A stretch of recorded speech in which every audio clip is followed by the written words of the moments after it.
Alright. Aray. Aray.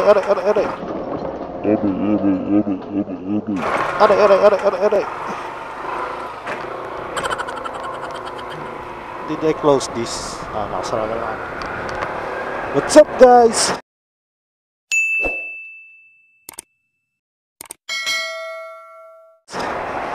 It's me, Blackjack, and welcome back sa aking YouTube channel. At kung bago pa lang kayo sa aking YouTube channel, ay huwag niyong kalimutan na click ang aking subscribe button. Sama niyo na rin ang aking bell notification para maging updated kayo sa mga videos na i-upload ko pa. Alright, so magandang tanghali sa inyo mga paps. At ito ay mag-rides na naman muli tayo. So ayun na nga.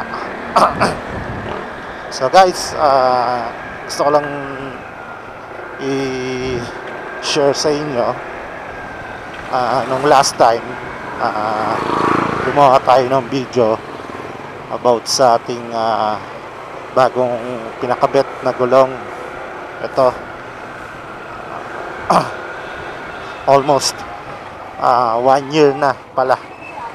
1 year na ba? Magwa 1 year, ganon. Basta mag-isang taon na simula nung bumili tayo ng Safeway tire. Yan, which is yan, yung dalawang yan, yung pinalitan natin dyan. Ito yung harap tsaka yung sa likod. Yan, yung sa likod. Pina-oversize natin.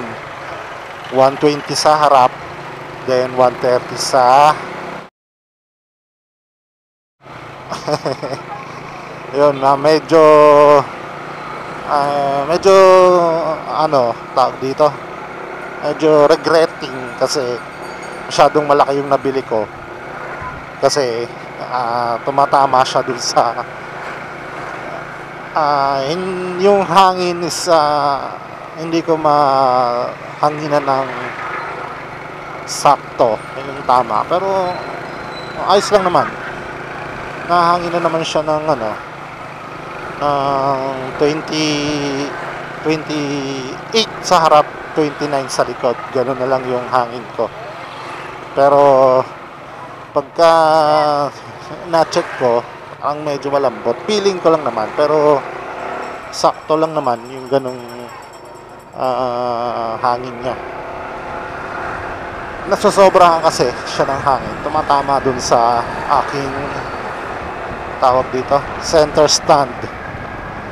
Yan yung makikita nyo yung nasa video. Tumatama kasi siya. So ngayon, masasabi ko lang sa tire na to, sa loob ng 1 taon pagsasama namin ayos naman, okay naman siya. Safeway kasi, as base sa mga napapanood ko, makikita ko mura. Pero syempre, expect mo na kung kapag mura binili mo, alam nyo naman. Pero para sa mga budget meal, ayos na ayos. So ang nakita ko lang naman na dito sa gulong, syempre sa una, makapit talaga, tsaka magandang tingnan. Parang yung design niya hindi ko maalala. Kapareho siya ng design pero hanapin ko. Ilalagay ko na lang dun sa video yung kamukha nitong tire. Hindi ko maalala yung pangalan, pero ito yun. Then yan, kung mapapansin nyo, sa loob ng 1 taon, ganyan na ang itsura ng aking gulong sa harap tsaka sa likod. Honestly, yan,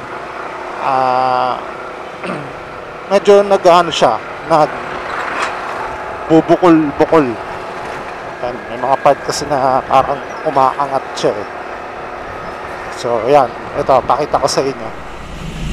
So yun guys, ito na yung ating NMAX na nagpalit tayo ng Safeway tire. Naka ano siya, oversize, 120 yung sa harap, then 140 yung sa likod.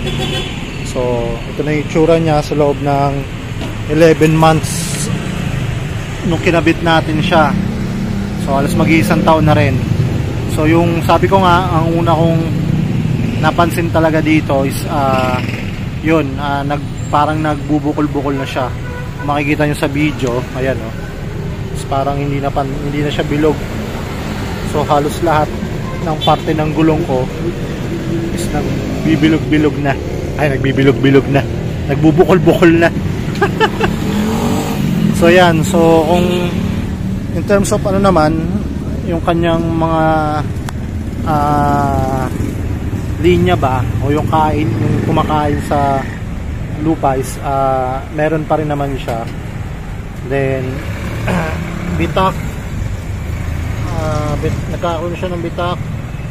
So far wala naman. So yung history naman ng ano is hindi pa to nabubutasan. Kumbaga hindi pa to napupunta sa vulcanizing shop para kumbaga hindi pa napaplatan. Yun na lang.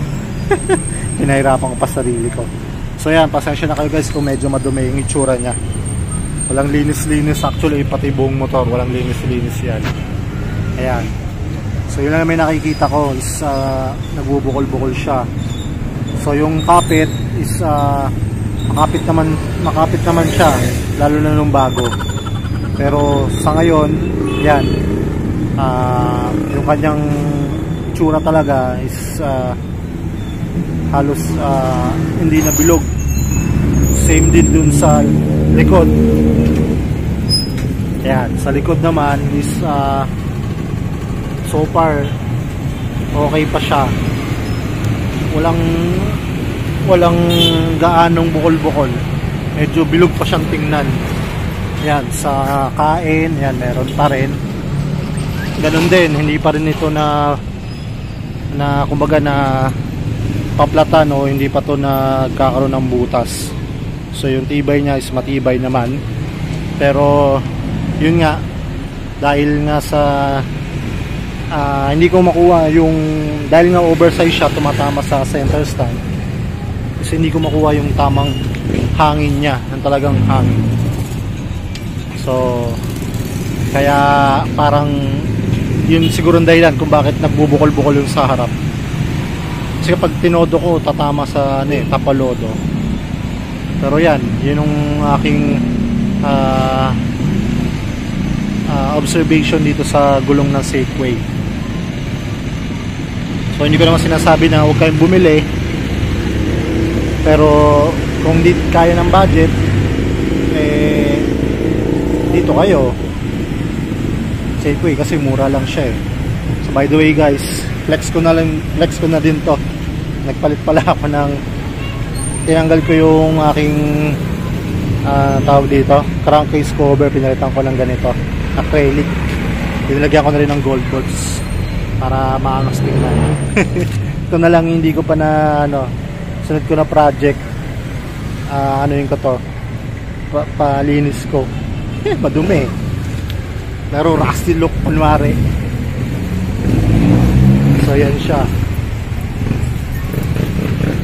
So yun guys, siguro sa mga susunod na try ko magpalit ng ibang gulong, or baka magpalit ako kasi yun nga, dahil nga sa oversize siya, hindi ko makuha yung tamang hangin niya. Kaya siguro ganyan, nagbubukol-bukol siya, or talagang yan talaga pagdating ng pag tumagal-tagal talaga magbubukol-bukol siya. So yan.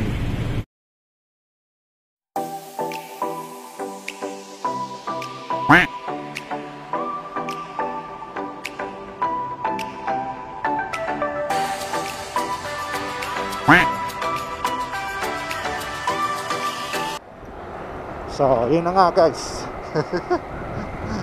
Yun yung aking tsura ng aking gulong.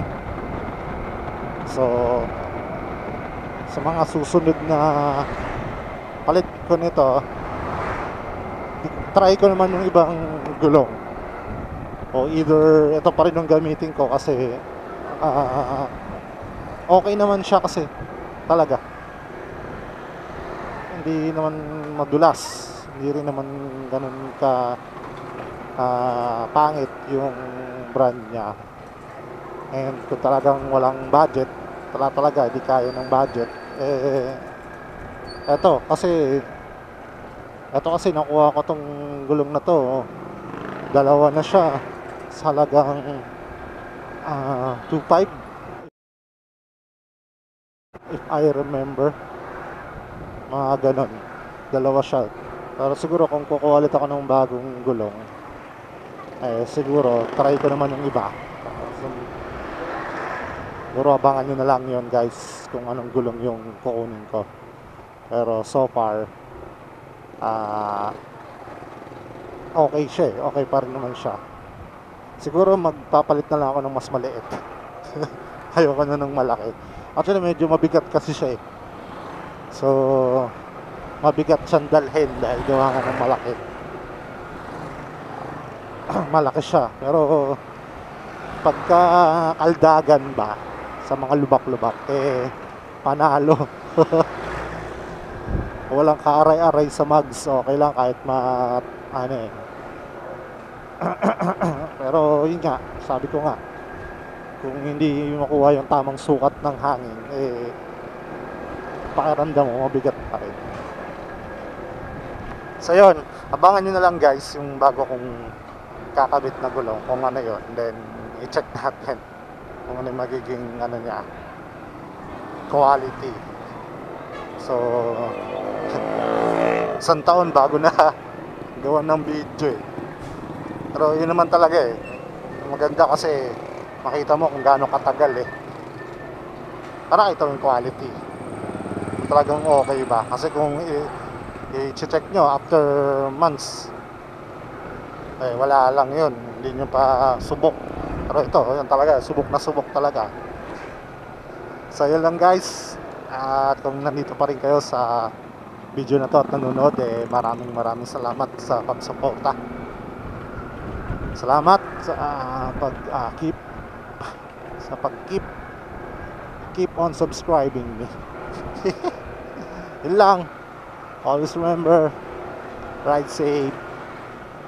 Peace out.